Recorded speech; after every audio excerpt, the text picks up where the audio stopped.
"No man shall ever find my tomb." That's what, according to rumors, Cleopatra once said. Rumor has it really wasn't about the gender. She wanted no living soul to disturb her, and I think she meant that no human would ever discover the location of her grave. But, surprisingly, it was indeed a woman who was closer than anyone before to finally discovering the queen's resting place. Meet Kathleen Martinez Berry, a criminal lawyer turned archaeologist.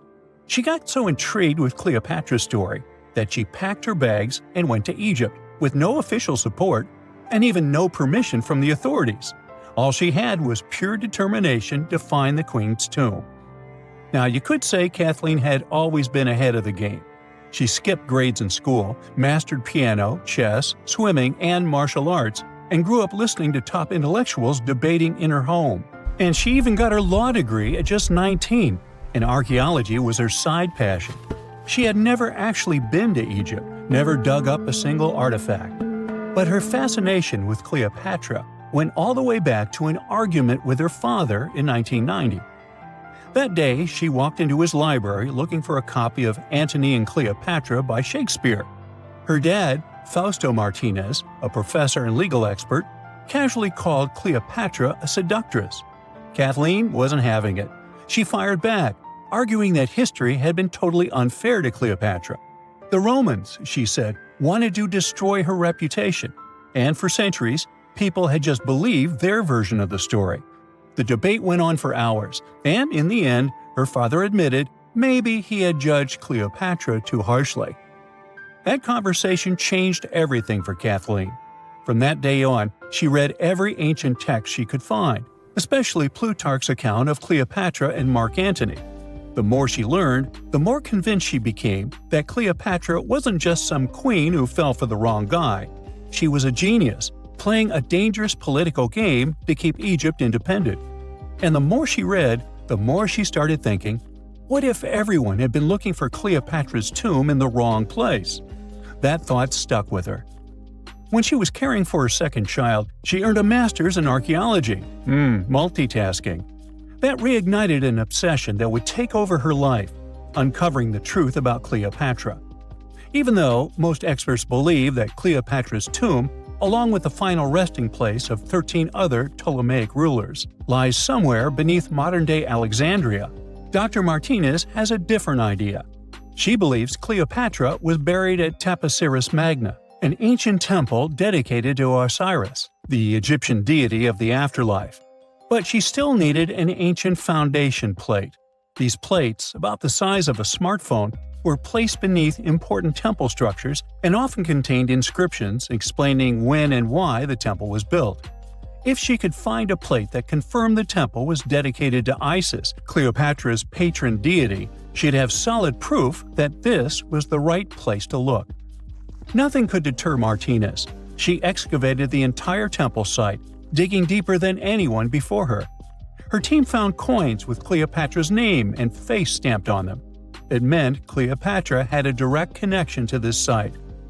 Then, they uncovered something even more interesting: a tunnel used to bring water to people, leading straight from the temple into the Mediterranean Sea. So, if parts of the temple had already sunken into the water, could Cleopatra's tomb be down there too? Martinez needed proof to convince Egyptian authorities to let her search underwater. And, against all odds, she found the missing foundation plate. On it, the pharaoh offered a large area of Nubia to deity Isis. That was it, the confirmation she needed. The temple was indeed dedicated to Isis, proving her theory wasn't just speculation. If one temple was on land, Martinez suspected the second temple, possibly Cleopatra's tomb, had collapsed into the sea. She needed help from experts in underwater archaeology, so she reached out to Robert Ballard, the guy who discovered the Titanic. With support from the Egyptian authorities, she and her team began exploring the waters off the coast of Alexandria. And what they found was mind-blowing. Underwater, they discovered massive stone structures, some standing 6 to 10 feet tall, right where the coastline would have been thousands of years ago. They also found basalt blocks, the same material used in the statues from the first temple. That meant one thing: those weren't just random rocks. They were the remains of a lost city, buried beneath the sea for centuries.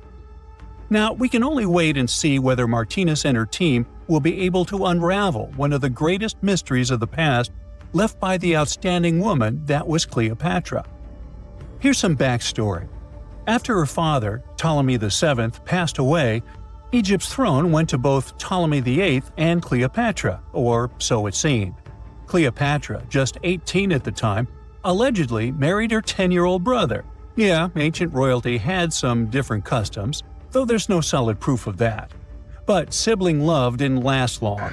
Young Ptolemy decided he wanted all the power for himself and tried to push Cleopatra out. Forced to flee the country, she didn't just sit around feeling sorry for herself. She raised an army, ready to march back and take what was hers. That's how, at 21, she was already in the Sinai Desert, leading an army and planning her return to the throne. Now, by that time, Cleopatra had already been locked in a powerful political, and not only political, alliance with Julius Caesar.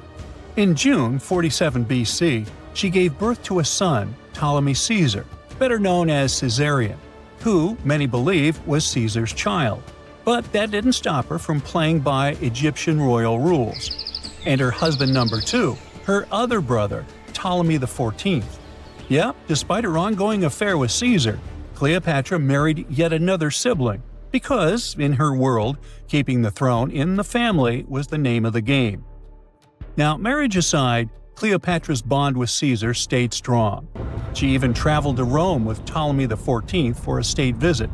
But instead of playing the role of a dutiful queen, she stayed in Caesar's private villa by the Tiber River. But after Julius Caesar lost his life in 44 BCE on the Ides of March, Cleopatra's political standing became shaky. To make matters worse, her brother-husband Ptolemy XIV passed away soon after, and some suspect Cleopatra had a hand in it, leaving her as the sole ruler of Egypt. Meanwhile, back in Rome, Mark Antony was rising to power as Caesar's presumed successor. Wanting to size up the Queen of Egypt, he summoned Cleopatra, and she did not disappoint. Sailing into town on a lavish barge, dressed as a deity, Cleopatra made quite an entrance.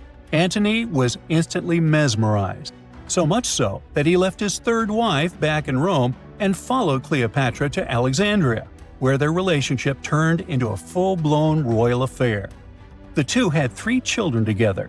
Together, they waged war against Caesar's adopted son, Octavian, in a battle for control of the Roman Empire. The last time the queen was seen, she was in her mausoleum, dressed in full royal splendor, diadem on her head, lying on what Plutarch called a golden couch. When Antony and Cleopatra lost at Actium, Octavian's forces marched into Alexandria. Cleopatra apparently knew the end was near, so she locked herself inside her mausoleum, surrounded by gold, silver, pearls, and priceless art. Those were the treasures she threatened to burn rather than let the Romans take them. Antony, meanwhile, wasn't going to let the Romans capture him alive. He wounded himself with his own sword, but before he passed away, he was carried to Cleopatra's side. She held him as he took his last breath in her arms.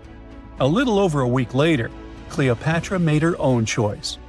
Rather than face humiliation as Octavia's prisoner, she ended her life. Legend says it was the bite of a deadly asp, though history isn't quite clear on that. At the time, Cleopatra was only 39. Sounds like a rather full life to me. Archaeologists were looking for the long-lost tomb of Cleopatra when they found something that seemed too good to be real. Roughly 43 feet underground beneath a ruined Egyptian temple, there was a perfectly straight tunnel, carved through solid sandstone. The tunnel is over 4,200 feet long, and so precise that experts called it a geometric miracle.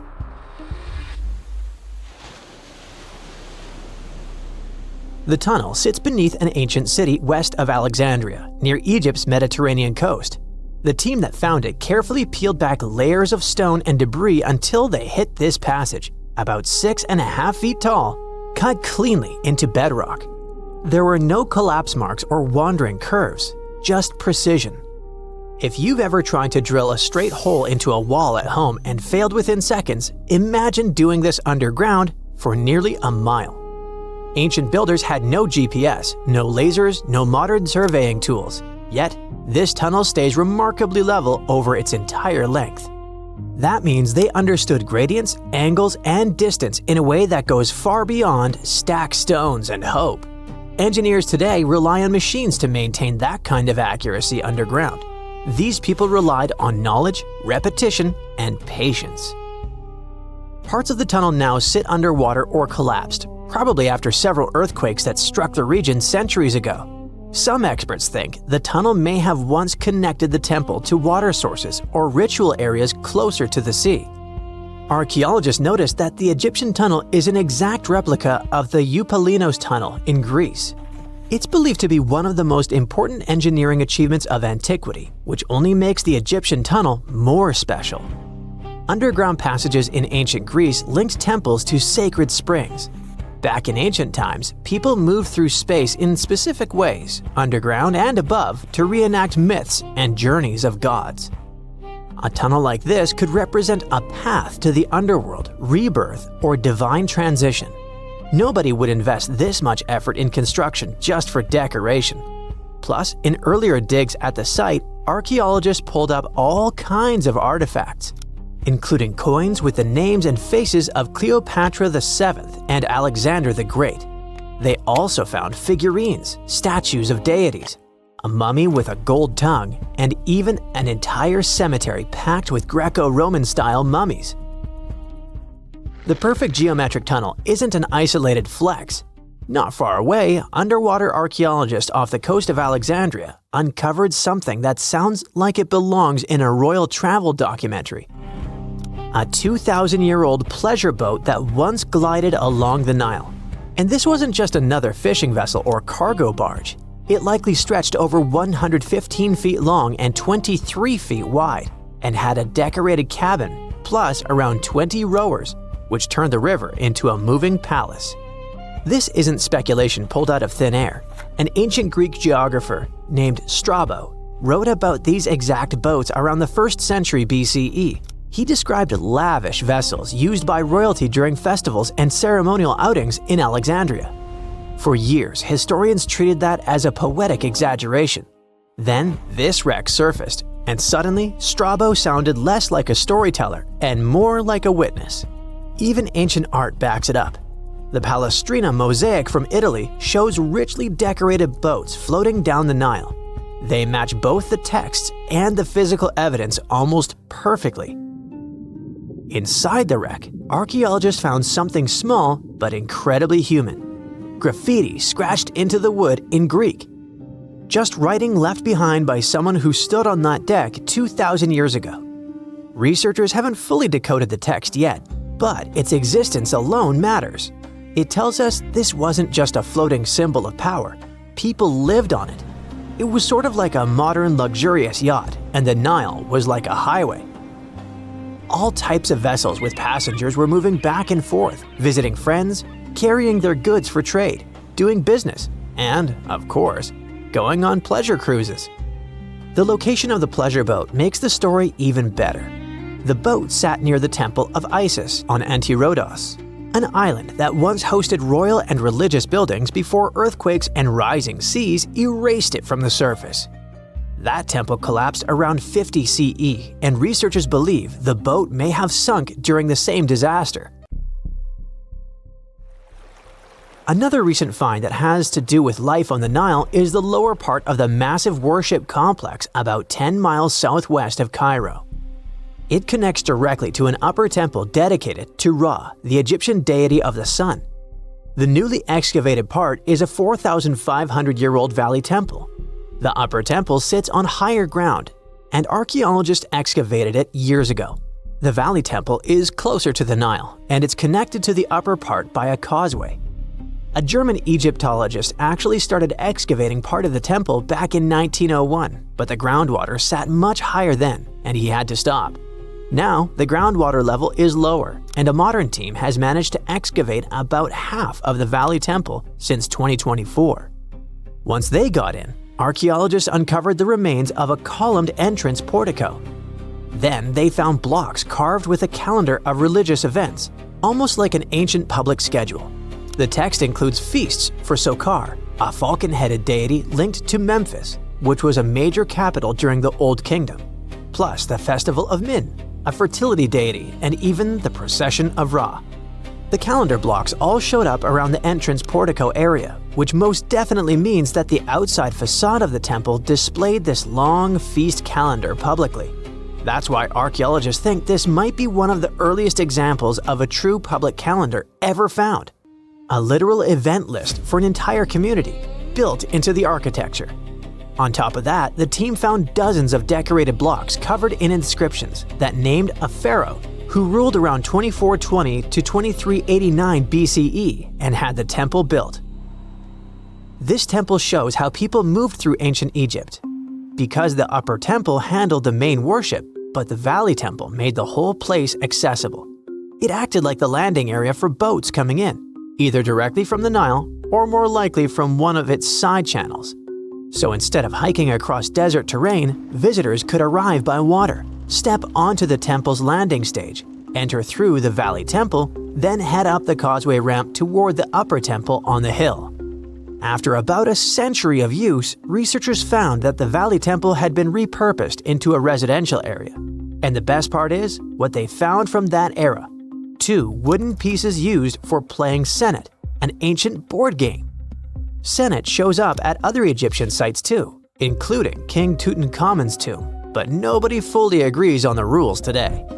Some discoveries in Egypt create new mysteries instead of solving the old ones. Earlier in 2025, archaeologists announced the discovery of the first pharaoh's burial found in or near the Valley of Kings since King Tut's tomb in 1922. The newly found tomb of Thutmose II flooded almost immediately after burial. Ancient officials rushed in, removed the mummy and most of the grave goods, and hid them somewhere else. The weirdest part is that an alabaster ointment jar inside the tomb links the burial directly to Hatshepsut, Thutmose II's wife and half-sister. The inscription basically says she made this monument for him, which proves she arranged his burial. But it still doesn't explain why she placed him here and later chose the Valley of the Kings for herself. Now, archaeologists are studying a huge mound of rubble near the tomb, about 75 feet tall, and suspect it was built to hide something important. If a second tomb sits underneath, it could be complete and undisturbed. So, the deeper the archaeologists dig, the more ancient Egypt stops feeling like a gone civilization and starts feeling like a paused one. Looks like it didn't just survive time, it outsmarted it. And we're only just beginning to catch up. In November 1922, a boy walked through the desert mountains of Egypt and discovered some ancient steps carved into the rock. Subsequently, this find became one of the world's largest and most significant archaeological discoveries. This step was part of Tutankhamun's untouched tomb. Archaeologists found about 5,000 ancient objects, including jewelry, fabrics, painted vases, and funeral masks. You've probably seen one of them. It has become one of the most recognizable attributes of ancient Egypt. More than 100 years have passed since then, and now humanity has finally become close to another large-scale discovery, the tomb of Cleopatra. This queen was the last active ruler of the Ptolemaic Kingdom of Egypt, who sat on the throne from 51 to 30 BCE. There are many ancient records about Cleopatra, her reign, and her unusual personality, but until now, no one has discovered the secrets about her passing away in the burial place. So, one archaeologist, Dr. Kathleen Martinez, has been studying ancient records and temples around Alexandria for decades and concluded that the tomb of the queen should be located under the ancient city of Taposiris Magna, founded in 280 BCE. It was a big city on the northern coast of Egypt where tens of thousands of people were engaged in trade and industry, and it seems that Dr. Martinez's guesses turned out to be correct. She and a group of archaeologists have discovered a secret underground tunnel near Alexandria with a length of about 0.8 miles. It was cut into the rock under Taposiris Magna's temple. During further excavations, they found many things that indicate Cleopatra's tomb lies in the tunnel's depths. It's also possible that she is buried there together with the Roman commander, Mark Antony. According to ancient records, Cleopatra and Mark Antony loved each other and together opposed the Roman Senate, which declared Antony a traitor. The fact that natural disasters have occurred on the territory of Taposiris Magna for thousands of years can complicate the excavations. Earthquakes and floods destroyed the city and possibly flooded its underground tunnels. But archaeologists hope the ancient tomb remains untouched, and that it hides many treasures and records about the royal life of ancient Egypt during the reign of the last dynasty. There's a chance that excavations will go underwater and in the mud. This will require much time and funding, but archaeologists are sure it's worth it. Anyway, it's too early to say that Cleopatra is really buried there, but scientists have found many things in the tunnel that confirm this, including clay pots, dozens of coins with the image of Cleopatra and Alexander the Great, as well as a bust with the image of the Egyptian queen. Cleopatra is still one of the most popular personalities in Egypt, on an equal footing with Ramesses III and Tutankhamun. She inspired many films, paintings, and books, but what made her so popular? She became famous for her inconsistency.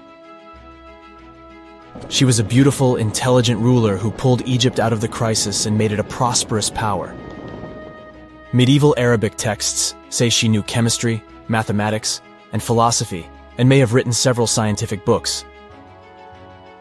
She knew several languages and had excellent diplomatic skills. At the same time, there are many legends that she was a femme fatale who drove many men crazy. However, there's no evidence that her beauty was incomparable. The image of a stunning model was created by Hollywood when it made several films where famous actresses performed the role of Cleopatra.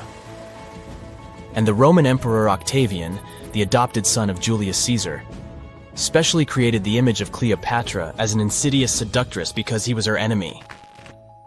Even though she was born in Egypt, Cleopatra wasn't an Egyptian.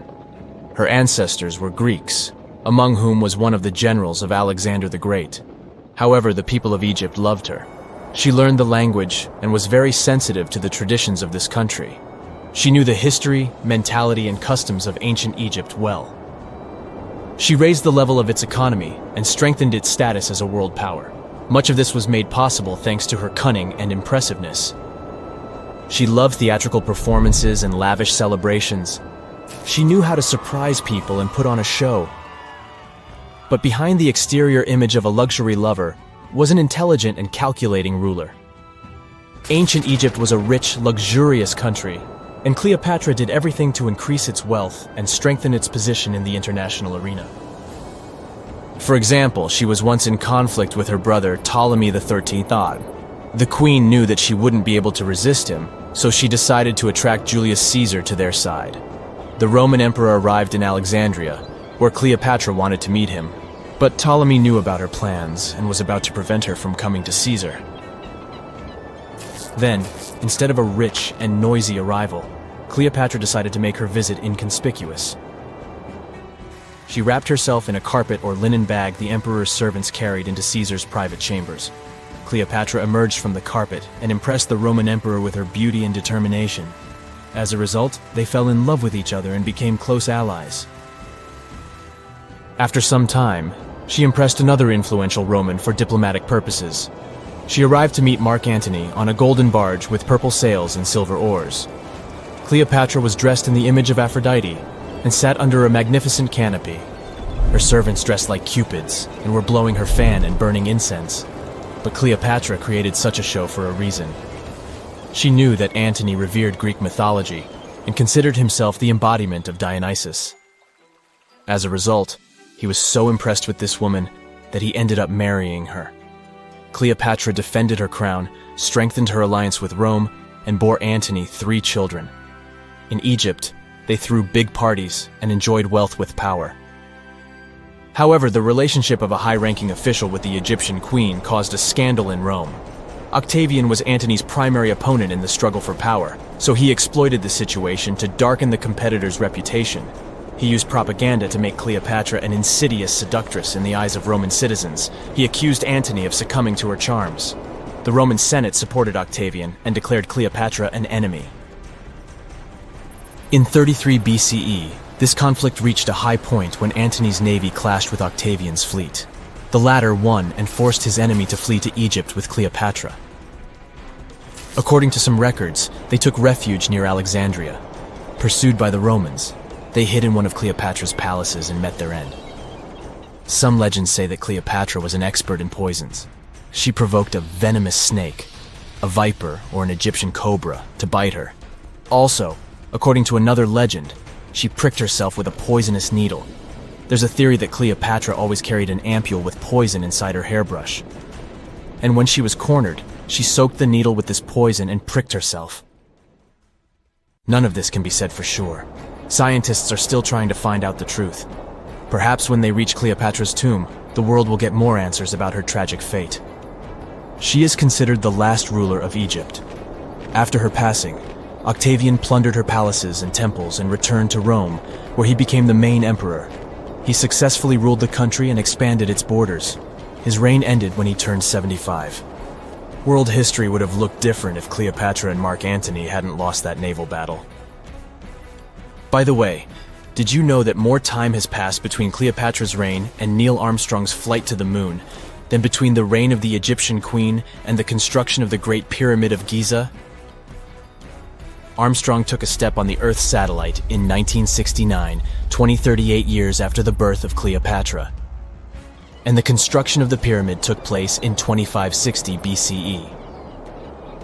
Imagine how long the history of ancient Egypt is. Cleopatra is closer to us in time than to the pyramids. Not many civilizations are as mysterious as ancient Egypt. A powerful empire that lasted over 3,000 years. It gave us pyramids that still stand and myths that still inspire. It's one of the most explored places on Earth, yet somehow, we still find exciting stuff. In Abidos, archaeologists just uncovered a 3,600-year-old royal tomb. It's huge! It has golden hieroglyphs of deities covering the entrance, but the pharaoh's name? It's not there. It's missing. Who was this ruler? And what new chapter could this open in Egypt's story? If there's one place in Egypt where the line between life and demise feels thinner, it's Abidos. To the ancient Egyptians, this was sacred ground.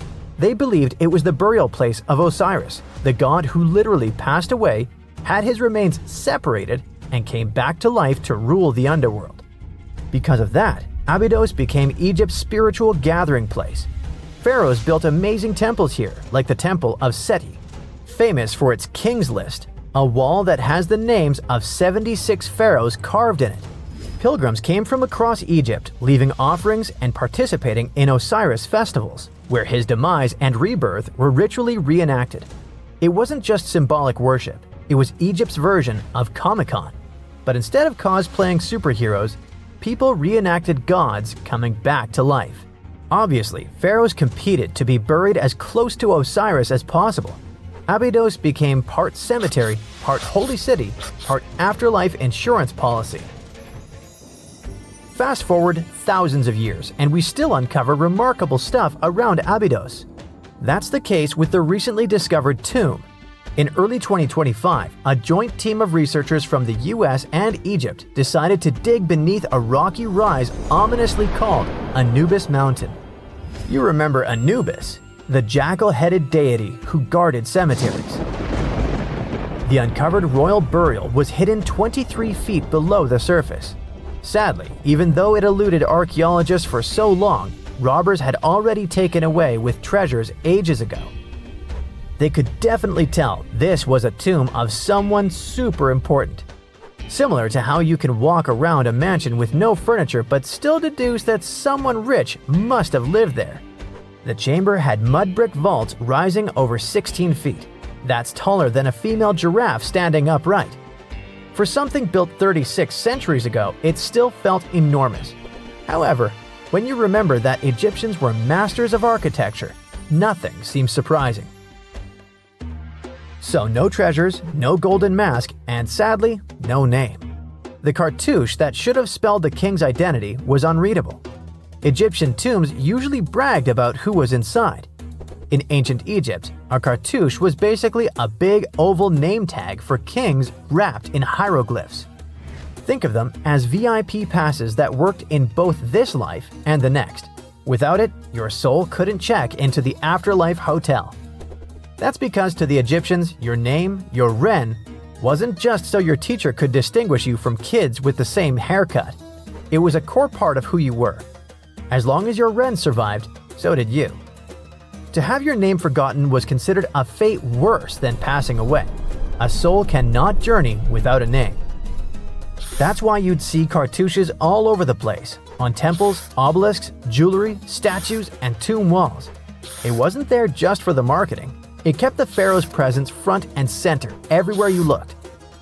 Imagine building a massive tomb only for 3,600 years later to walk in and go, who is this guy again? Not cool at all.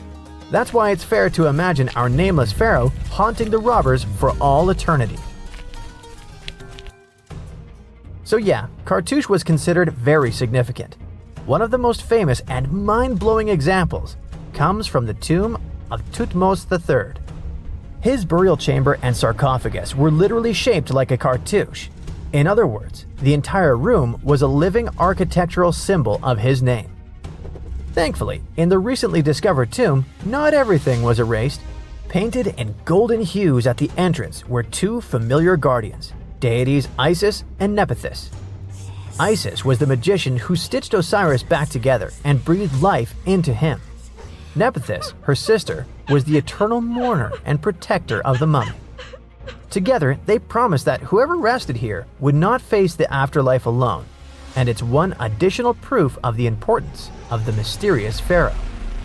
So, who could this be? To answer that, we need to go down history lane. This tomb dates back to Egypt's messy chapter called the Second Intermediate Period. Instead of one ruler in charge, the country had many rival kingdoms, each with its own little power base, like a real-life Egyptian version of Game of Thrones. And right in the middle of that chaos was Abydos. For a while, it was home to its own line of kings, the so-called Abydos dynasty. Those weren't the pyramid builders everyone knows, and that's why they're so mysterious. They left behind almost nothing. No great monuments, no sprawling cities, just fragments of names on broken blocks. For centuries, many scholars even doubted they existed at all. That sorta changed in 2014, when archaeologists uncovered the tomb of Senebkay, one of those shadowy kings. Now, everything we know about Senebkay points to him having quite a story to tell. His bones revealed 18 deep wounds, the kind you get in battle.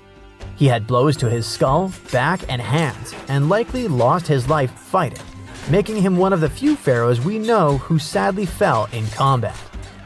His tomb was modest, with reused artifacts from earlier kings, but it delivered one priceless thing: proof. Until Senebkay, the Abydos dynasty was just a theory. With him, it became real. And that's why the new discovery could be a big deal. The newly uncovered royal tomb at Abydos shares the same layout and style as Senebkay's. It has limestone chambers, mud brick vaults, and protective deities, although it's much bigger. Which again raises the possibility that we're looking at an even earlier, more powerful ruler of Abydos. Whoever he was, he wanted to be remembered alongside the greats. Which is ironic, because it seems that history tried erasing him. Perhaps additional findings alongside his tomb could tell us more. Yes, there's more, and it's actually pretty cool. Not far from Abydos, in the village of Banawit, archaeologists uncovered a Roman-era pottery workshop. Yeah, you heard that right, a pottery factory close to a pharaoh's burial ground. The site had huge clay kilns, storage rooms, and even broken shards called ostraca. They were basically ancient sticky notes. Except instead of shopping lists, those had receipts scratched onto them in Greek and Demotic Egyptian. Little records of everyday transactions, the kind of thing you'd never expect to find near a lost dynasty king. Honestly, the potters missed a chance. Forget boring receipts. They should have been selling Osiris's mugs and Anubis figurines to pilgrims and tourists. But that's not all. It seems that centuries later, during the medieval period, the same ground became a cemetery. Archaeologists found mud brick graves with skeletal remains. This could mean that Abydos kept its aura of significance for hundreds of years after the age of pharaohs. So why this hill again and again? Is this place really a getaway to the afterlife? It is, after all, the very place where Osiris is said to rest. That belief lingered like a shadow for thousands of years, strong enough to pull in pharaohs and later medieval families. Different rituals, same sacred ground. Although, to be fair, the Romans weren't here for Osiris. They came to make pots. The story of Abydos is not over. The excavations will continue, and who knows what else could be discovered in the future. Today, archaeologists are armed with tools that are basically X-ray glasses for the desert. Every scan could reveal a hidden chamber, or if we're lucky, finally give our nameless pharaoh his wren back to him. In fact, I became strangely invested in finding out who he was. So let's hope for some news soon. It's only a matter of time. Do you have your own theories? Let me know. The ancient city of Taposiris Magna is hidden on the northern coast of Egypt. These days it has very little of its former glory, but what lies beneath it may hold the secret to uncovering a famous mystery, that of Cleopatra, the most memorable Egyptian queen in history. The recently discovered tunnel is also known as a geometric miracle for its time. Excavations have uncovered a 43-foot-long structure below the ground, which is partially submerged in water. Its shape and construction technique are similar to that of the Eupalinos tunnel, another amazing ancient discovery. This one is located in Greece and was built by excavating simultaneously from 2 points, aiming to have them meet in the middle. The use of math and geometry to make this construction was astonishingly precise for those days, more so since it was built near a mountain. Archaeologists that have been working on the Taposiris Magna site since 2004 believe this tunnel may lead to the lost tomb of Cleopatra. The clues they found so far seem to back up this theory. For starters, the city and its temple were built by one of Cleopatra's ancestors, Ptolemy II. All the architecture seems to indicate it was dedicated to the ancient spirit Osiris and his queen Isis. Throughout her reign, Cleopatra did try to associate herself with Isis, so it may be no surprise she chose this location as her final resting place. Scientists have yet to pinpoint Cleopatra's tomb, but research continues with the help of modern technology. To study this location better, archaeologists have even used a special device called ground-penetrating radar. This tool allows us to analyze what lies beneath the ground without being intrusive. Since this tunnel is so old, research needs to be done very delicately. Seeing pictures of what's underground before you start digging is incredibly useful and has been done here since 2011. Finally discovering Cleopatra's tomb may help us piece together her story, especially what might have happened during the last portion of her life, which is still surrounded by mystery. We still don't know the exact cause of her passing. Some believe she may have let herself be bitten by a poisonous Egyptian cobra. Others have suggested that she was well accustomed to toxic substances, even hiding some in her hairbrush in case she ever needed it. But that's not to say she chose to use it on herself. We do have a lot of other interesting information on Cleopatra that's equally as impressive, like the fact that she had a stylist. Most of the images you've seen depicting this famous queen show her wearing black eyeliner. This look was put together by Iras, a woman known to have been her personal beautician. She traced the long line from her eyes to her temples, a makeup technique still used today to enhance the eyes. Iras was an important figure throughout Cleopatra's life, known also as her confidant and close friend. There are even theories that suggest Iras was there by her side when she passed away. Despite her well-thought-out looks, Cleopatra wasn't as pretty as she's described, or at least that's what recent research has pointed out. Sure, if we look at movies and modern imagery, she's depicted as this incredibly beautiful woman with symmetrical and delicate features. However, if we look at coins showcasing her image from back in the day, her looks are rather average. Her image on the coins might have been adjusted, too, to make the queen look stronger in the eyes of her people. So there is no trusted source available to confirm her image, but her description in most pieces of ancient literature speaks of her other qualities, like her voice and personality, not of her beauty. Cleopatra might have been the most famous Egyptian queen to this day, but she wasn't the first choice.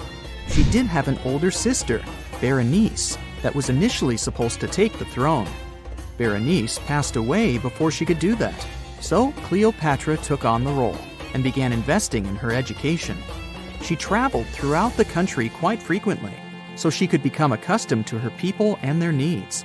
She was only 18 when the responsibilities were passed down to her, and immediately gained popularity because of her intelligence and education. Her taste in literature was quite good too. She was known to be a fan of Homer, the famed Greek philosopher and poet.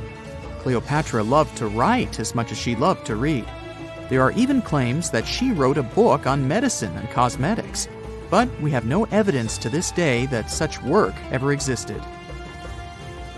Part of being a great leader back then meant you had to speak multiple languages. Cleopatra clearly understood that, and that's why she's rumored to have known many languages to varying degrees. Some archaeologists suggested she spoke Greek, Egyptian, and Ethiopian, as well as many Arabic dialects. She might have even spoken Latin, but there's little evidence to support this claim. She might not have had angelic looks, but Cleopatra was really careful with the way she looked, even with her diet. She was known to have enjoyed simple meals, including a variety of fish. Since she lived close to the Mediterranean Sea, it's really no surprise. As a treat, she liked to eat stuffed pigeons, which she also served to her guests. Other dishes on the menu included vegetables and fava bean soup. Fruits and nuts weren't missing from her diet either, and she was also a big fan of honey. Recently, a team of experts has even tried to recreate her famous perfume. Think of it like the ancient equivalent of Chanel No. 5. Cleopatra was known to be a fan of luxurious scents, which she believed could even influence how people treated her when they met. The basis of this scent is myrrh, a resin gathered from a local tree. Other ingredients added to the mixture were also found back in the day, like cardamom, olive oil, and cinnamon. The results may not be quite as delicate as the perfumes we know and use today. Its consistency was way thicker, and the scent lasted way longer. When she was at the height of her power, Cleopatra might have been the richest person in the world. Back in the day, she ruled over a territory that stretched across the Mediterranean, from modern-day Libya in the west through Egypt to Syria in the east. This is the largest territory ever ruled over by a woman. In today's currency, her worth might have been somewhere around $95 billion. The calendars we use today may have been introduced by Cleopatra herself. She presented the idea of leap years and leap days to Caesar, the Roman emperor she was known to have been close with. Taking her advice, Caesar made these adjustments part of the official Roman calendar. The ancient Egyptians already knew the year was longer than precisely 365 days. They discovered this by studying the brightest star in the sky, called Sirius, and concluded that a year is actually 365 and 1/4 days long. It was Elizabeth Taylor that famously introduced Cleopatra to pop culture when she played her in the 1963 film bearing the same name. Up until that point, it was the most expensive film ever made. It was originally supposed to cost somewhere around $2 million, but ended up costing a mind-boggling $44 million. That's mostly because of script and production issues. To make this iconic movie, producers created 79 sets from scratch, as well as over 26,000 costumes for the cast. Elizabeth Taylor's Cleopatra costumes alone cost somewhere around $200,000. Thankfully for the producers, The movie made headlines and was well received by critics, making it a box office success.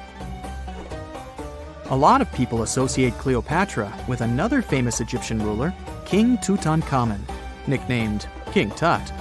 Surprisingly, apart from both of them being Egyptian pharaohs, they have nothing else in common.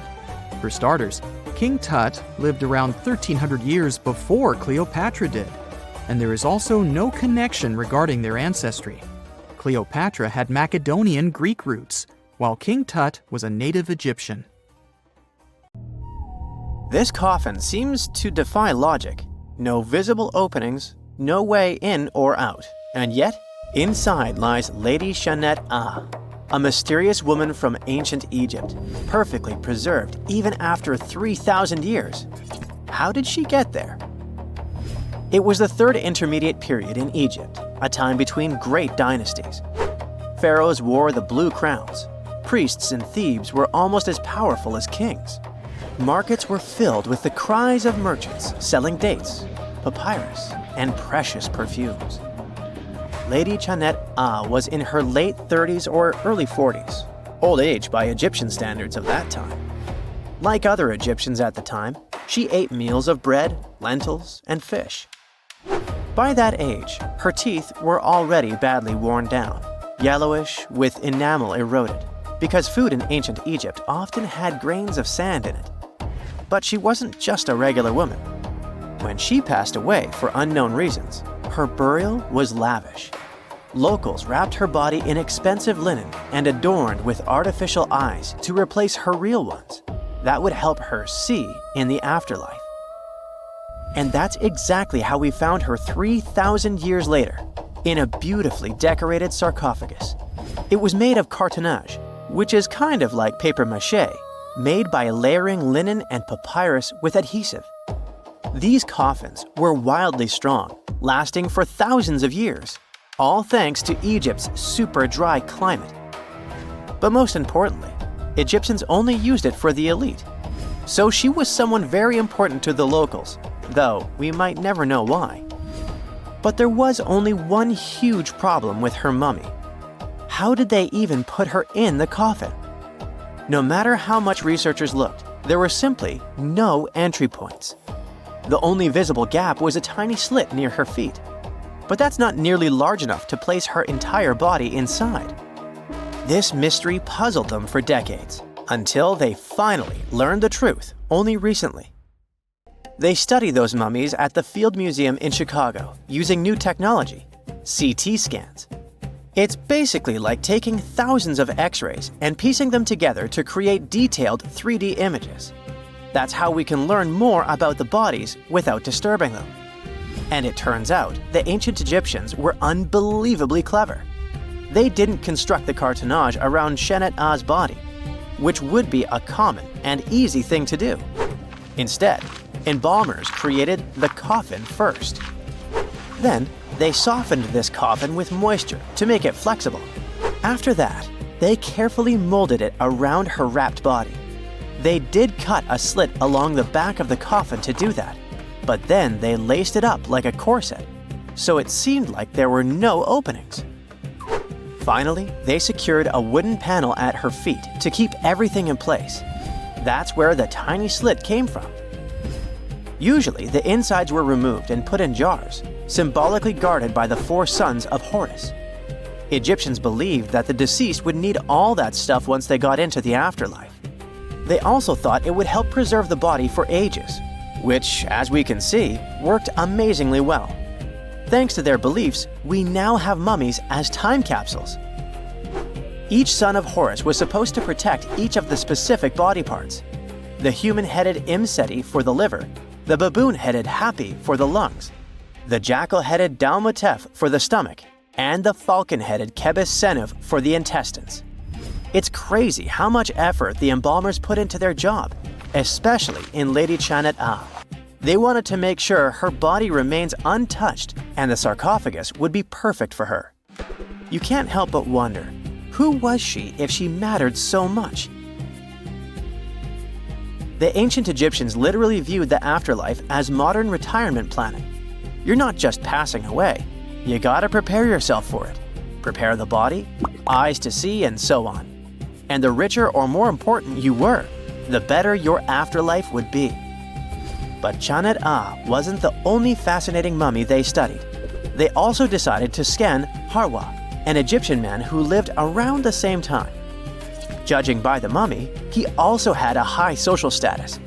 His mummy revealed no signs of hard labor, and his teeth were well kept, which means he enjoyed some high-quality food without tons of sand in it.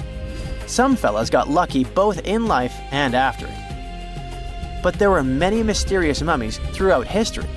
One of them is Chin Tzu, also known as Lady Di. The story of her began in 1968. Some workers near Changsha, China, were digging an air raid shelter for a hospital. But suddenly, they accidentally uncovered an ancient burial site. They came down there and stumbled upon something incredible. 3 tombs belonging to a noblewoman, her husband, and a young man believed to be their son. She was a noblewoman from ancient China, and she had a fascinating backstory.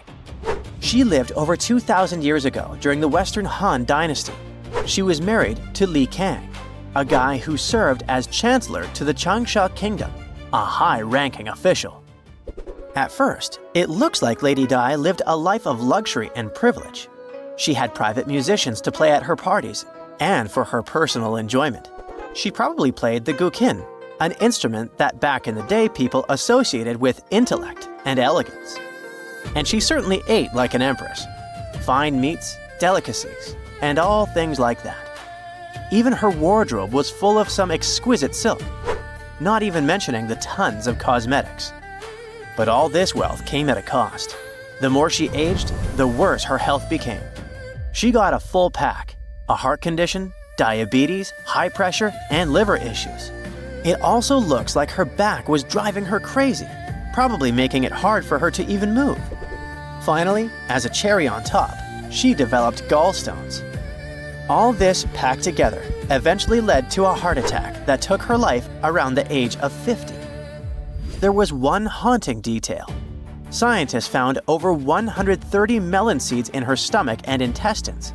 Most likely, she ate watermelon just hours before she passed away, which means it was probably during summer when the fruit was ripe. She enjoyed a sweet, simple treat before her life was cut short. The excavation began in 1972, and this wasn't easy at all. Over 1,500 local students had to help. And Lady Di was the most mysterious one. She was buried in 4 rectangular pine boxes, one inside the other like a Matryoshka doll, all wrapped in 20 layers of silk, and all that sealed with lots of charcoal and white clay. The coffins were painted beautifully as well, adorned with protective deities, mythical animals, and clouds which symbolized the heavens. There were drawings of divine creatures and Mount Kunlun. The myth said that on this mountain, people reach eternal happiness. All this told us a lot about the Han Dynasty, their beliefs about afterlife, art, daily lives, and their remarkable craftsmanship. And then researchers finally got to the body. It was astonishing. Soft skin, joints that could still bend, and in general, she was almost intact. She even kept her hair, eyelashes, fingerprints, and even traces of blood. It's like she literally passed away only a few weeks ago. Ancient people used a very clever technique to preserve her. It looks like embalmers put her into some weird, mysterious acidic liquid. This liquid prevented bacteria from growing. Unfortunately, it also gave rashes to all the scientists that touched Lady Di. And this rash lasted for 3 months. And you know what they buried together with her? Over 1,400 artifacts, mostly personal stuff like silk clothes, cosmetics, and musical instruments. Even food, grains, meats, wine, and pastries. There were also 162 carved wooden figurines of various servants and musicians. It's possible that they were either just there to service her even in the afterlife, or maybe based on her actual servants. Most people know that pyramids were built as grand tombs for the pharaohs, designed to ensure they had a smooth journey to the afterlife. The Great Pyramid of Giza, for instance, was constructed for the pharaoh Khufu. But what most people don't know is that this whole pyramid building trend started right here with the step pyramid of Djoser about 4,700 years ago. This massive structure was built for Pharaoh Djoser, a ruler from Egypt's 3rd dynasty. It rises 7 layers high above the ground and stands about 200 feet tall. We think of it today as a phenomenal architectural project, but for ancient Egyptians, the step pyramid of Djoser turned out to be more like a massive experiment, a trial run, if you will, to perfect their building skills before they moved on to even more ambitious pyramids. Reaching new heights is super exciting, but the real mystery is what is going on below the ground. In this pyramid's underground labyrinth, there is a network of tunnels stretching about 3.5 miles long, and some researchers believe these tunnels might have been part of a sophisticated water system that could completely change what we think about pyramid construction. Let's talk about this massive complex located in Saqqara. Surrounding the pyramid, there's what's known as a dry moat, a continuous trench that is up to 164 feet wide and almost 2 miles long. It forms a sort of rectangular shape around the pyramid. This trench has an average depth of about 65 feet. Now, if you were to add up all the earth and rock they dug out to create this moat, it would be about 10 times the volume of the step pyramid itself. For the longest time, people just assumed this trench was nothing more than a huge quarry, a place where they dug up stone and clay to build the step pyramid. Makes sense, right? But when you take a closer look, it doesn't add up. The trench is too narrow and deep to be practical for mining, and its layout doesn't match anything we know about ancient Egyptian quarrying methods. Plus, some sections of the trench are actually covered with a rocky ceiling, which would have made it nearly impossible to use as a quarry. Another theory suggests that the dry moat had some kind of spiritual significance. Maybe it was a sacred place, where souls of nobles gathered to serve the late king in the afterlife. There are even niches in the walls that work as a hint at this spiritual function. But most researchers believe that this purpose likely developed much later, long after the complex was built for Djoser. So, what was the moat really designed for?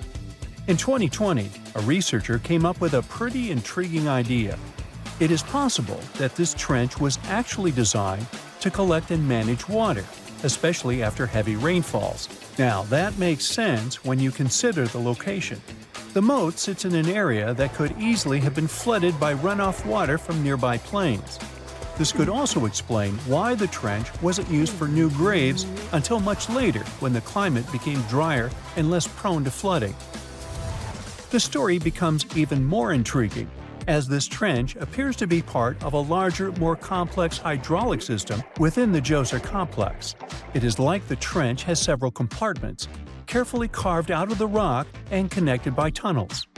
These compartments likely served as a part of a water treatment system, where water would flow from one compartment to the next, getting cleaner as it moved along. Now, here is where things start to tie into the pyramid itself. The Djoser complex has a series of underground shafts, and some researchers think that water from the moat's deep trench might have been used to power a hydraulic lift system, and this giant water-powered elevator could have been used to raise the heavy stones needed to build the pyramid. It worked like a volcano, but instead of lava, water did the heavy lifting. Imagine a big deep hole in the ground at the center of the pyramid site. Inside this hole, there was a huge wooden platform, kind of like a giant raft that could move up and down. When the workers wanted to lift a heavy stone, they would fill the hole with water.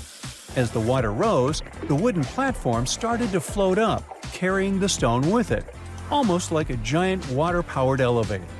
When the stone reached the right height, the workers slid it off the platform and onto the pyramid.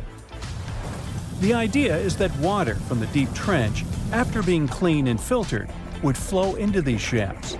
A massive float, possibly made of wood, would then rise as the water filled the shaft, lifting the stones up to where they were needed for construction. Once the stone was in place, they'd let the water out, lowering the platform back down to the bottom, ready to lift the next stone. This fancy hydraulic lift system could have been a game changer, making the whole building process a lot faster and more efficient without using a lot of workforce. It is like the ancient Egyptians were already embracing the whole idea of work smarter, not harder. But of course, not everyone is on board with this theory. Some experts argue that the area where the step pyramid of Djoser was built couldn't have held enough water from occasional rains to maintain such a fancy hydraulic system. The main theory suggests that, in the past, there might have been some kind of lake nearby that would have filled up after a period of rain, and this lake could have supplied water to the complex's hydraulic system. But there is no mention of such a lake in any ancient Egyptian writings, so it might be more of a what-if situation than a reality. And then there's the issue of the hard work itself. Remember when I said this method could have allowed the ancient builders to raise stones with far less effort? Well, that might not be entirely true. According to some experts, just building this hydraulic device would have required a lot more heavy work than simply moving the stone blocks using good old-fashioned manpower. And let's not forget, the step pyramid of Djoser is like a baby pyramid compared to those that came later. The stones used for Djoser's pyramid weighed, on average, about 660 pounds each, which is nothing compared to the more than 2.5-ton blocks used later for the pyramid of Chephren. If this cool water lift theory gets completely ruled out, we still need to explain how this pyramid was built in the first place. To answer that, we need to rewind a bit and talk about the original plans. See, before Djoser's tomb became a pyramid, the idea was to construct a simple mastaba. This type of tomb was pretty common in earlier periods, a flat-roofed, rectangular structure with sloping sides. But after the original mastaba was finished, they decided to expand it a bit by adding more layers on top. And then they added even more layers, until the construction reached 6 distinctive steps, each one smaller than the previous. And they probably did all this by raising those heavy stones using ramps, not a water-powered elevator. There is still so much we don't know about the step pyramid of Djoser. More research is definitely needed to fully understand how this system worked, or if it even existed at all. But the idea of using water to help build the pyramid adds a whole new layer to our understanding of ancient Egyptian engineering. It's a powerful reminder of just how clever and resourceful those builders were, using the natural landscape and the power of water to create one of the most iconic monuments in history. A gruesome discovery took place in Egypt some years ago. You want to hear about it? 16 human hands, carefully buried in 4 eerie pits. They didn't look too much like human hands at first, since they were abnormally large, but they were. Weirdly, there were only right hands. No left hands were in sight. It turned out that it points to the practice of an ancient dark ritual. Old Egyptian art and tales talked of a ceremony where warriors would present the right hand of their adversaries as proof of victory and ask for gold in return. Egyptians believed in the afterlife, so cutting off someone's hand meant you cut off their power eternally. Guaranteeing this type of defeat was interesting to the winning party. Here, the fight was between Egyptians versus Hyksos, who lived in what was once known as Canaan. Egypt has always been the center of some history-changing findings, and some time ago, this papyrus was found. If we stretched it open, it would be just a tad bigger than the height of a skyscraper. The world's tiniest skyscraper, which is located in Wichita Falls, Texas. When humans didn't write on their notes app, they wrote on this thing, made from the medulla of a papyrus plant. Around 2,000 years ago, ancient Egyptians wrote something reminiscent of a book where they describe most of their funerary traditions and their visions of the afterlife. It's considered one of the most important texts from ancient Egypt and is still sold in bookstores to this day. This ancient manuscript was unearthed from a chamber located just south of the Pyramid of Djoser, located in Saqqara. Oh yes, Djoser is the oldest pyramid in Egypt and not the Giza pyramids like most people think. So recently, the site of Saqqara buzzed with excited archaeologists who probably found one of Egypt's oldest complete mummies. They believe that this beautiful and well-preserved mummy was that of a wealthy man. He was discovered in a deep shaft, covered in layers of gold leaves. There are many symbols that show he was an important and wealthy man, like the band he wore on his head, the bracelet on his chest, and the fact that he was embalmed with a tunic, which was reserved for Egypt's finest. The most exciting part of the entire discovery was finding the resting place sealed with mortar, just as the ancient Egyptians had left it 4,300 years ago. Now this may sound weird, but back in 2008, archaeologists discovered a missing pyramid. Now it went missing because it deteriorated over the span of 4,000 years. Today, you can only see its base. It was a pretty important site back in ancient times. It is said that around the area of the pyramid, the ancients hosted a special type of ceremony where high priests would carry mummified remains of sacred bulls. Now here's a fun fact. Ancient Egyptians believed that Apis bulls were earthly incarnations of the city deity of Memphis and was connected to rites of fertility. It wasn't just any Apis bull, though. They needed to be all black, with a single white mark between its horns and a bunch of very specific characteristics. They were selected by the local priests and honored until they passed away. After that, they were mummified and buried in underground galleries. Meanwhile, this missing pyramid sort of disappeared around the 1800s. It was a German archaeologist who first found it in the village of Saqqara. He called it the Headless Pyramid when he first found it. But then, years after the official discovery, the desert sand came along and covered the whole thing. There were some excavations between the 19th and 20th centuries, but they weren't too systematic. That's why scientists were so thrilled when they dug an entire pyramid's base after removing the 25-foot mound of sand that was covering it. Oh, and it turns out American archaeologists are excavating a cemetery in Egypt that could contain over 1 million mummified bodies. So far, archaeologists have dug around 1,700 mummies. One of the main differences from other classic Egyptian mummies is that these people weren't kings and pharaohs. They were commoners that most likely lived about 1,500 years ago, when Egypt was controlled by the Roman and Byzantine empires. The name of the cemetery is cool, though, the Way of the Water Buffalo, just in case you want to check it out on your next trip. Other than bulls and buffaloes, ancient Egyptians also liked baboons. Are you seeing a pattern here? In the beginning of the 20th century, archaeologists discovered a site filled with mummified baboons in a place called, guess what? The Valley of Monkeys. An animal wouldn't have been mummified if it wasn't considered important. Certain animals were more important than others, since they were linked to specific deities. Jackals were connected to Anubis, the ancient god of the afterlife, and cats were likened to the female deity Bastet. Baboons were a pretty big deal, since they were believed to be connected to Thoth, the deity of wisdom and advisor to Ra, one of Egypt's supreme deities. The archaeologists who studied these animals weren't too happy. They think these baboons were kept inside and were deprived of sunlight for most of their lives. They had extreme vitamin D deficiencies and they were poorly fed.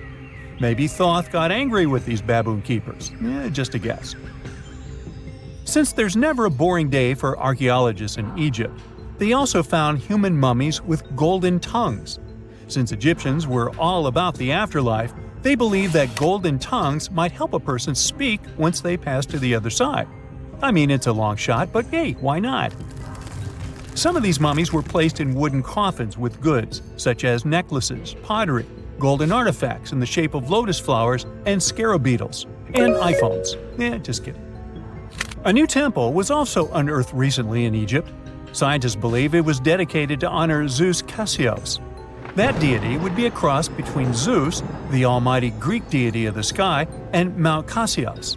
While digging around the Sinai Peninsula in Egypt, archaeologists spotted 2 pink granite columns poking out of the ground, and bingo. They believe these columns represented the temple's front gate and collapsed during an earthquake many years ago. And speaking of deities, there weren't only super serious deities. Recently, scientists unearthed a golden ring in a city south of Cairo. No, Frodo, it's not magical.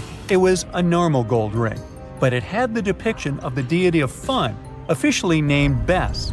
This deity is often described in sacred texts as a happy chubby dwarf. Today, many tattoos we get are sorta deprived of any sense and are made of aesthetic purposes only. In ancient Egypt, though, women would get tattoos as a token of protection for childbirth. That's what scientists think, at least. Around the Nile region, scientists found some mummies that had well-preserved tattoos, which is a rarity since the skin deteriorates so easily. 2 of these women tattooed their lower backs, and the drawings were simple. They were mostly pictures, including that same chubby dwarf we just talked about, Bess. He also had a side hustle as the protector of women during childbirth. Now, would you believe me if I told you ancient Egyptians invented robots? No? Well, that's because that's not entirely true. Sure, they were astronomers, mathematicians, and engineers, and somehow they also squeezed an eccentric invention into that package. An automated deity some scientists called Hathor. This wooden statue had been in the Metropolitan Museum of Art for years before someone noticed its secret. With the help of an X-ray machine, specialists discovered a mechanical operating system inside it. The pulley-like axis goes from the statue's shoulder to her left leg. When the system rotates, the statue raises and lowers her hand. Hey, pick me! I got my hand up here. Secant, cosine, tangent, sine, 3.14159. Yeah, that was the cheer we heard coming from the trigonometry club back in the day. For the rest of us in math class, terms such as sine, tangent, and pi were just bewildering. Who invented these and why? Was their only purpose to make it harder for students? Well, not quite. Trigonometry was invented by the ancient Egyptians. They needed this knowledge to construct pyramids, and they did a pretty good job too. The Great Pyramid in Giza still stands today, some 4,500 years after it was built. No recalls either. So let's get out of that classroom and on a journey through time to reveal the secrets behind the ancient Egyptians' precision. Here you are, standing on the Great Pyramid's construction site, some 9 miles from Cairo. Well, the city still isn't there, as you're surrounded only by the desert and teams of construction workers. They're transporting large stone blocks weighing 2.5 tons each.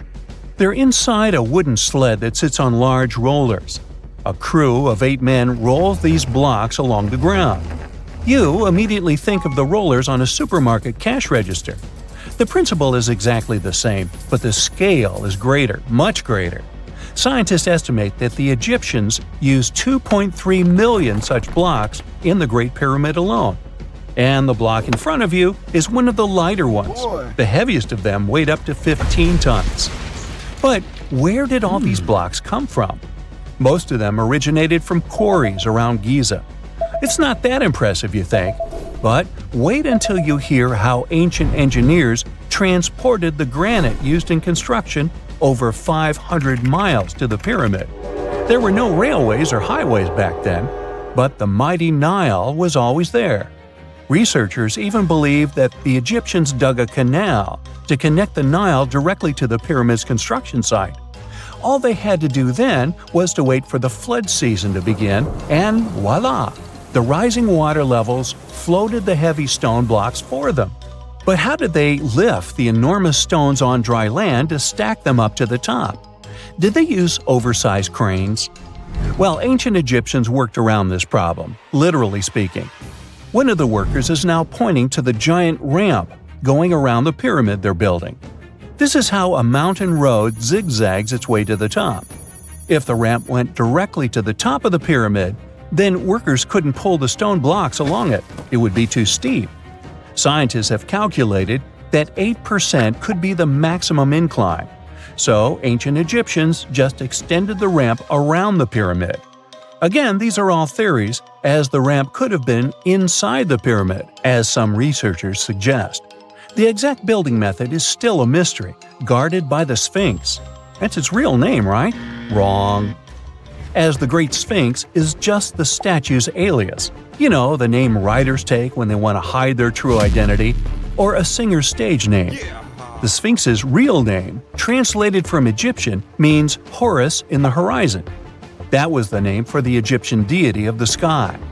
The trail of mystery doesn't end there, as a man walks past you with a bucket of paint. He's going to add a touch of color to the Great Sphinx.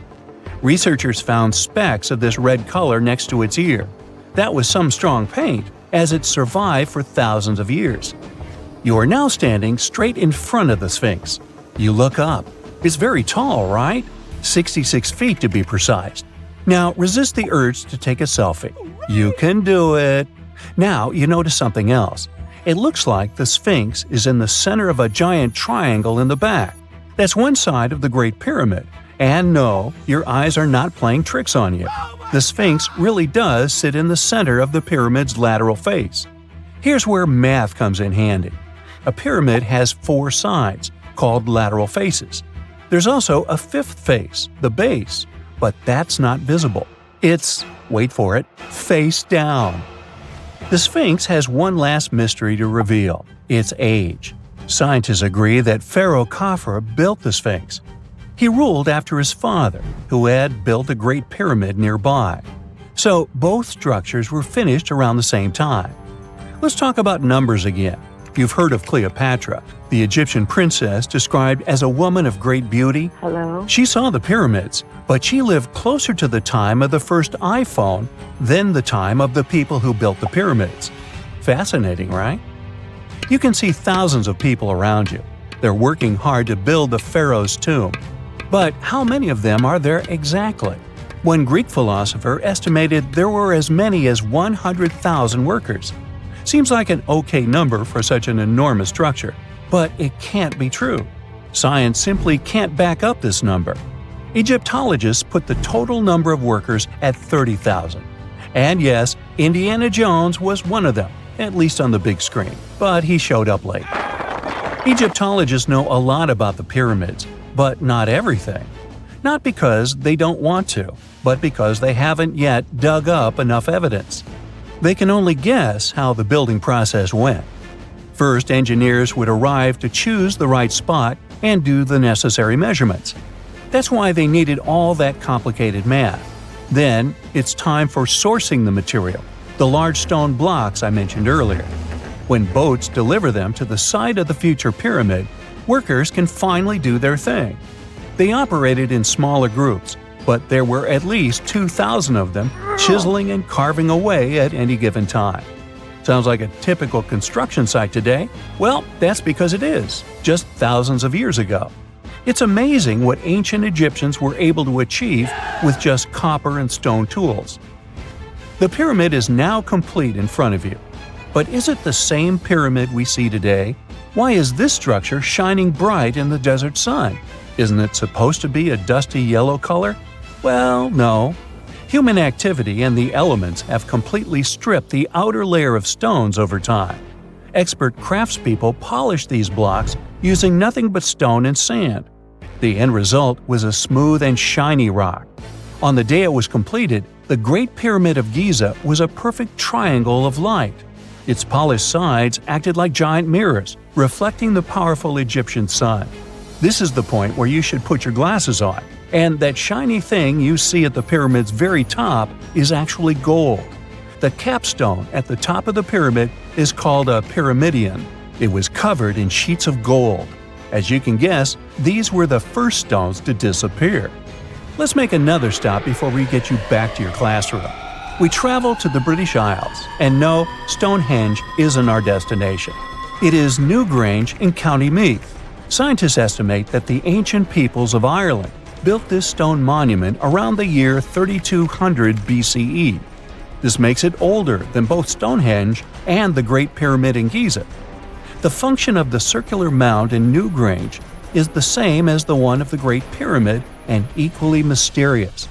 The estimated amount of loose stone present in the valley is over 220,000 tons. And it's not just randomly thrown on a pile. The order in which the stones are set makes the structure water-resistant. That would explain how Newgrange had survived for so long. Kinda makes you want to splash out the cash for that waterproof phone case, huh? Well, you're back in your school desk, but today's math lecture is the last thing on your mind. You're thinking about how great the Egyptian pyramids are, and if we have something similar today. It turns out modern engineers are just as impressed with the Great Pyramid as you are. There's a glass pyramid sitting in the main courtyard of the famous Louvre Museum in Paris. The panorama of San Francisco wouldn't be complete without the 48-story Trans-America Pyramid. But Las Vegas went the furthest. There we find the Luxor Hotel. It's so big that it's the third largest pyramid on the planet. And guess what's in front of it? Yup, a replica of the Sphinx. It's 110 feet tall, 2 stories higher than the one in Giza. Yeah, everything's bigger in Vegas. If there's a question that still baffles archaeologists to this day, it's this one. How did the ancient Egyptians build those magnificent pyramids? As far as we know today, their resources were quite limited, especially in terms of tools and building materials. We still don't have a fully satisfying answer, but hey, we've got some pretty amazing theories worth considering. The leading contender among these theories involves the clever Egyptians employing a sneaky strategy. Now picture this. They constructed a slanted and curving mound made of bricks, earth, and sand encircling the pyramid to be. As the pyramid grew taller and taller, they simply increased the height and length of this wacky structure. It's like they were playing an ancient game of Jenga. Now, how did they get those massive stone blocks up there? Well, according to the legendary ancient Greek historian Herodotus, they used sleds, rollers, and levers. It sounds like they turned construction into a supersized game of tug-of-war. And guess what? Herodotus also claimed that the Great Pyramid, the one from Giza, the granddaddy of them all, took a whopping 20 years to build. There's more. Herodotus also dropped a mind-boggling number on us. 100,000 men were supposedly involved in this pyramid extravaganza. Did they hire the entire Egyptian population? Well, it might not be as far-fetched as it sounds. These men were probably mostly farmers, so they probably focused on the pyramids when there wasn't much work to be done in the fields. Like during the flood season of the Nile River.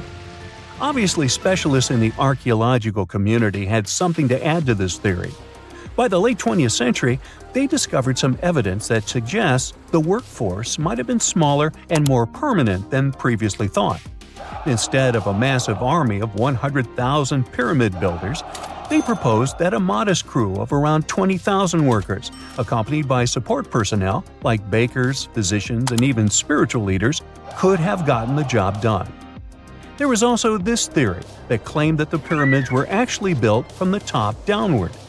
It suggested that these colossal structures were nothing more than isolated hills used as quarries.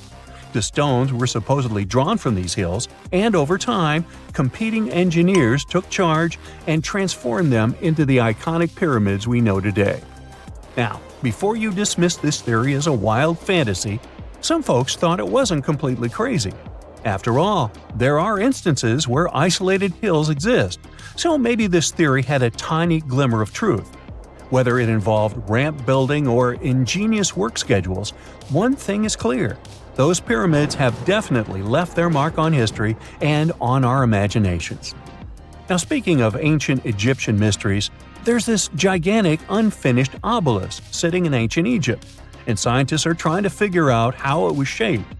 Now, some people suggest that our industrious ancestors used handheld pounders to get the job done. One expert has a different take on the matter, though. He argues that if we take a closer look at the pattern left behind by the shaping tool, we'll notice something peculiar.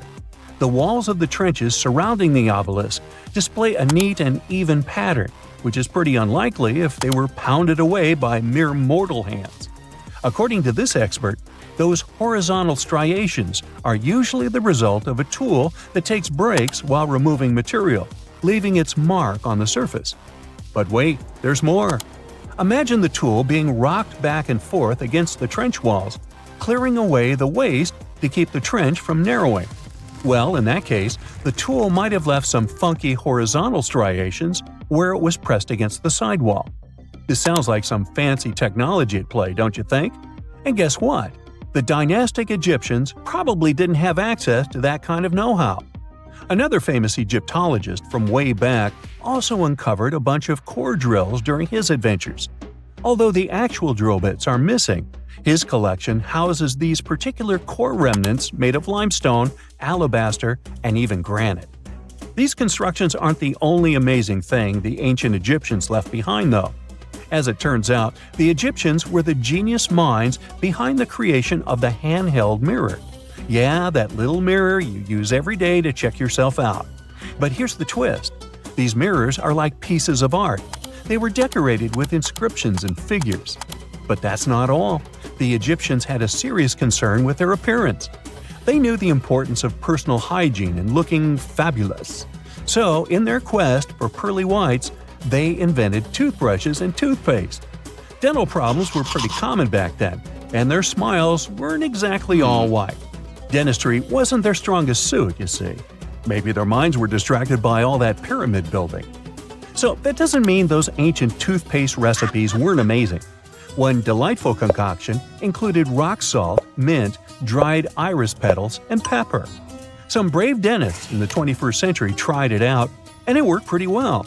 Ground-up ash was also used in another recipe to create a tooth cleansing paste. Mint was missing, so that didn't do much for their breath. That's when the genius Egyptians came up with the world's first breath mints. They made tablets from heated spices like cinnamon, and they mixed it with honey. Now, let's shift gears to home decor, Egyptian style. They surely took ornamentation to the next level. While the concept of decorating furniture started in Mesopotamia, the Egyptians cranked it up a notch. They went all out with different colors of ink and even developed various weights of paper. Oh, and let's not forget about those cute little area rugs we all have in our homes today. Guess who came up with the idea? Yep, the Egyptians. They used the versatile papyrus plant to make those cozy rugs. And speaking of trends, the Egyptians loved their knickknacks. They had an assortment of small figurines in the shapes of cats, dogs, and people. These statues were made from various materials, like simple sun-dried mud to the ultimate bling of gold. It all depended on how loaded you were. The Egyptians were also all about farming, and they knew that clean water was crucial for their crops and animals. That's why they came up with some nifty inventions and techniques to make sure their land was fertile and their plants were happy. First off, they had the genius idea of using ox-drawn plows. They had two types of plows, heavy and light. The heavy plow would strut its stuff, cutting deep furrows in the soil, while the lighter plow followed behind, fluffing up the earth. But they didn't stop there. After plowing, the Egyptians would break up clumps of soil and sow the rows with seeds. To give those seeds a good old squish into the furrows, they'd march their livestock across the field, effectively closing up the furrows. But hey, all that hard work would be pointless if their seeds were as dry as the Sahara. That's where irrigation comes into play. The Egyptians were so good at it that other cultures, like the Greeks and Romans, couldn't help but copy their techniques. Now let's switch gears and talk about the marvelous architecture of ancient Egypt. These folks weren't just skilled farmers, they were also architectural maestros. They built these fancy canals to carry water to farms and villages, and boy, did they know how to make those canals look pretty. Just imagine strolling along a canal lined with ornate structures. The pharaoh Ramesses the Great was quite the overachiever when it came to construction. One of his mind-blowing creations was the construction located at Abu Simbel. This building was designed so that twice a year, the sun would shine directly into it and illuminate the statues of Ramesses. And let's not forget about the corbelled arch. Without this architectural gem, we'd be missing out on some mind-boggling structures like the Great Pyramid. The Egyptians knew how to make things stand tall and proud, thanks to their engineering and construction wizardry. They built grand halls and inner sanctums that make your jaw drop. And some of these temples doubled as astronomical observatories.